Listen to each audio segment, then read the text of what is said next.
ఏలూరు జిల్లాలోని ఏలూరు నగరంలో 19వ తేదీన పశ్చిమ గోదావరి జిల్లా రచయితల సంఘం ఆధ్వర్యంలో 4వ వార్షికోత్సవం జరుగుతున్న సందర్భంగా రాష్ట్ర వ్యాప్తంగా వివిధ రంగాల్లో విశిష్ట ప్రతిభ కనపరిచిన 4 ప్రముఖులకి స్మారక పురస్కారాలను ఎంపిక చేయడం జరిగింది. ఇందులో ప్రముఖంగా ఏలూరు నగరాలు చెందిన ప్రముఖ సాహితీవేత్త బీకేఎస్ ఆర్ఐఎన్ఆర్ కు తొలి చరిత్రకారుడు కావలి బొర్రయ్య స్మారక పురస్కారానికి ఎంపిక చేశారు. ఈ సందర్భంగా అయ్యంగార్ సిటీ న్యూస్ ఛానల్ తో అనుభవాలను పంచుకున్నారు. ఏలూరు జిల్లాలో రేపు అనగా 19వ తేదీన పశ్చిమ గోదావరి జిల్లా రైతుల సంఘం ఆధ్వర్యంలో 4వ వార్షికోత్సవం జరుగుతుంది. ఈ సందర్భంగా పలువురు ప్రముఖులను రచయితల సంఘం సన్మాన గ్రహీతలుగా ఎంపిక చేసింది. ఇందులో కావలి బొర్రయ్య అవార్డు గ్రహీత కింద బీకేఎస్ఆర్ అయ్యంగారిని ఎంపిక చేశారు. అదేవిధంగా రసరాజు గారిని, విజయ్ కుమార్ గారిని కూడా పలు రంగాల్లో విశిష్టమైనటువంటి వ్యక్తుల గురించి మరి ఎంపిక చేశారు. ఈ సందర్భంగా ఈ అయ్యంగార్ మనతో ఉన్నారు. సిటీ న్యూస్ ఛానల్తో ఆయన మాట్లాడతారు. చెప్పండి సార్, ఈ అవార్డు సందర్భంగా మీరు ఏ విధంగా ఫీల్ అవుతున్నారు? ప్రస్తుతానికి ఇది చాలా గొప్ప అదృష్టం అండి. ఎందుకంటే కావలి బొర్రయ్య పురస్కారం అంటే ఇది సామాన్యమైన విషయం కాదు.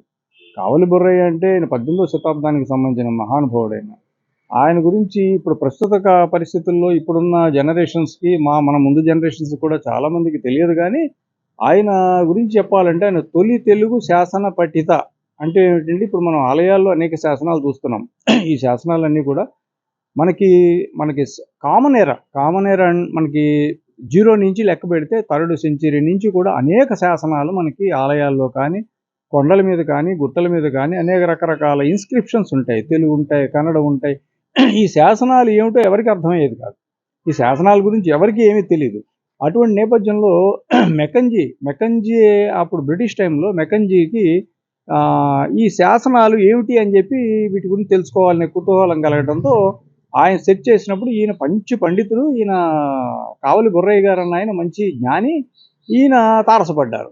పడినప్పుడు ఈయన్ని రైట్ హ్యాండ్ కింద వారు తీసుకుని ఈ శాసనాలను ఏమిటంటే వారు ఆ శాసనాలని ఫస్ట్ టైము శాసనాన్ని పఠించారు. ఆయన ఆ శాసనాన్ని పఠించాక ఆ శాసన విశేషాలు చెప్పాక మెకంజీకి చాలా ఇంట్రెస్ట్ కలిగింది. అప్పుడు అనేక శాసనాలు ఉన్నాయి కదా, ఇన్స్క్రిప్షన్స్, వాటిని అన్నింటినీ కూడా చదివి మనం గ్రంథస్థం చేస్తే బాగుంటుందని చెప్పి ఆ తర్వాత మెకంజీ తయారు చేసిన కైఫియత్తులు అంటే ఏ గ్రామానికి ఆ గ్రామం, ఏ పట్టణానికి ఆ పట్టణానికి సంబంధించిన చరిత్రలని మెకంజీ కైఫియత్తులు ఆయన మెకంజీ పీరియడ్లో తయారు చేసిన వాటి అన్నిటికీ కూడా మూల స్తంభాలుగా నిలిచిన కావలి బొర్రయ్య సోదరులు వీళ్ళు చాలా గ్రేటెస్ట్ వర్క్ చేశారు. వాళ్ళు చాలా గొప్ప గొప్ప వర్క్స్ చేశారు.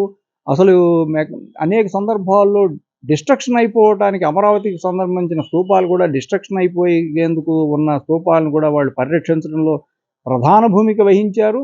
ఈ శాసనాలన్నింటినీ కాపాడటంలో భాగంగా ఆయన అప్పుడు అంత చిన్న వయసులోనే ఆయన అనేక భాషల్లో మహాపండితుడయ్యాడు. ఆయన తెలుగు, తమిళ, కన్నడ, పార్సీ భాషలన్నింటిలో కూడా ఆయన మహాపండితుడిగా ఆయన ఉన్న వ్యక్తిని